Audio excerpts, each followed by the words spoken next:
예수님 시대 서기관들은 율법을 연구하고 가르치는 사람으로 유대인 사이에서 크게 존경을 받았습니다. 그들이 입었던 길게 늘어진 하얀 세마포 옷은 율법에 대한 헌신을 나타내기도 했는데, 사람들은 이런 서기관을 주나 아버지로 부르며 존경을 표하기도 했습니다. 뿐만 아니라 어디든 상석은 그들의 차지였고 누구에게나 중요한 사람으로 대접받는 것을 당연하게 여길 정도였습니다. 그런데 문제는 이러한 서기관들의 모습이 도에 지나칠 정도로 눈살을 찌푸리게 하는 일들이 많이 일어났던 것입니다.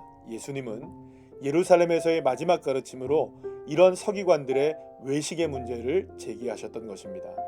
외식이란 앞에서만 밝게 빛난다는 의미로 전부가 아닌 일부만 좋게 보일 뿐 겉과 속이 완전히 다른 이중적인 모습을 뜻하는 말이라 할 수 있습니다. 예수님은 서기관들이 하나님의 말씀 때문에 사람들에게 존경을 받으면서도 정작 스스로는 하나님의 말씀을 존경하지도 않았고 최고로 여기는 삶을 살지 않았던 외식적인 사람들이었다라고 말씀하셨던 것입니다. 그런데 그때 예수님은 성전에 들어와 헌금하는 사람들을 자세히 살펴보기 시작하셨는데, 부자들이 헌금을 많이 하는 것을 보신 것입니다. 당시 헌금함의 모습은 입구는 넓고 작은 구멍이 나 있어서 동전을 넣으면 밑으로 떨어지는 소리가 들리도록 되어 있는 모양이었습니다. 그러니 부자들이 헌금을 할 때에는 동전 떨어지는 땡그랑 소리가 성전을 가득 울려 퍼지게 했던 것입니다. 그런데 그 뒤를 이어 초라한 한 여인이 성전에 들어오더니 헌금함 앞에 서서 헌금을 했습니다.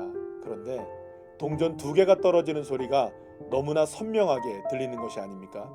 너무 작은 2렙돈을 헌금함에 넣은 이 과부는 너무나 부끄러워 얼굴도 들지 못하고 있었던 것입니다.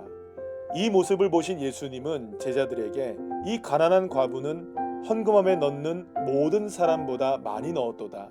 그들은 다 풍족한 중에서 넣었거니와 이 과부는 그 가난한 중에서 자기의 모든 소유 곧 생활비 전부를 넣었느니라고 말씀하셨습니다. 어쩌면 부자들도 자신의 가진 것의 거의 다를 드렸을지도 모릅니다.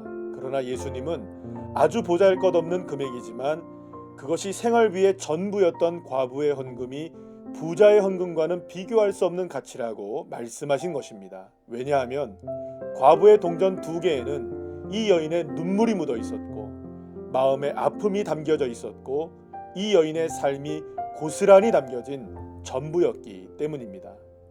그렇다면 나에게 주님은 어떤 분이십니까? 주님이 첫째가 되는 것도 나쁘지는 않을 것입니다. 하지만 전부가 되는 것과는 비교할 수 없을 것입니다. 예수님은 우리에게 주님이 첫째가 아닌 전부가 되기를 원하십니다. 그런데 놀라운 것이 있습니다. 수많은 사람들이 예수님을 올무에 빠뜨리려고 하고 심지어 죽이려고까지 하는 강도에 속을 것 같은 상황에서 외식으로 가득 차고 희망이라고는 전혀 찾아볼 수 없었던 그때 자신의 삶의 전부를 드린 과부의 아름다운 헌신이 있었다는 것입니다. 코로나19로 인해 그 어느 때보다 어두운 시대를 지나가고 있는 우리들입니다. 그러나 이제는 우리가 말없이 주님을 사랑하고 헌신했던 과부와 같이 오직 주님을 사랑하고 오직 주님이 전부가 된다면 이 땅의 진정한 회복과 희망은 바로 거기에서부터 다시금 시작될 것입니다.